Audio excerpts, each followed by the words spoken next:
నిర్మాతగా ఈ మధ్య అసలు మీరు అస్త్ర సన్యాసం చేసి అసలు సినిమా వాసనే చూడకుండా అలా ఎలా ఉండగలుగుతున్నారు?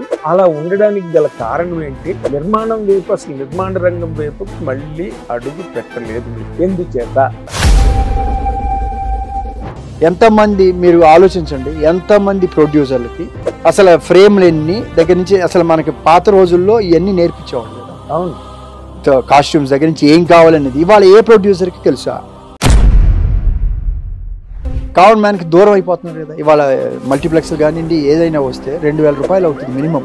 ఒక ఫ్యామిలీ వెళ్తే 2000 మినిమం. అదే నువ్వు ఇప్పుడు 1000 రూపాయలు చొప్పున ఇస్తే 5000 అవుతుంది. 800 1000 రూపాయలు. ఇంకా వాడి బడ్జెట్ అంతా అయిపోతుంది. నెక్స్ట్ వచ్చే సినిమాలు ఏమైపోతాయి? ఆ రోజుల్లో ప్రతిదానికి ఒక మెసేజ్ కూడా ఉంటుంది. ఒక క్యారెక్టర్ సినిమా చేస్తే ఒక మెసేజ్ ఉంటుంది. ఇవాళ ఏం తీస్తున్నాం మెసేజ్ మనం? మీకు తెలీదా, దిల్ రాజు గారికి చాలా మంది దిల్ రాజు గారు ఈ సినిమా చేసేటప్పుడు వద్దని చెప్పారు. ఈ సినిమా పోతుంది చాలా ఇదే మొత్తం ఎవరో చెప్పకూడదు. మహానుభావుడు అందరూ ఇండస్ట్రీ వెళ్ళి అందరూ సంప్రదిస్తారు. మీరే ఇంట్రడ్యూస్ చేశారు. అసలు ప్రభాస్ ఎవరో కూడా ఇండస్ట్రీకి తెలియదు. ఆ రోజున మీరే బయటకు తీసుకొచ్చి ఈశ్వర్ సినిమా చేశారు. కానీ నాకు ప్రభాస్కి నాకు 4వ సినిమా చేయాలి. మేము మాట్లాడుకున్న ప్రకారం 4th సినిమా చేద్దాం అనుకున్నాం. బట్ నేను ఏ రోజు అడగల. కానీ కనీసం అడుగుంటే ఆలోచించేవాడినేమో, అది కూడా లేదు. ఇప్పుడు అసలు ఆలోచించాను.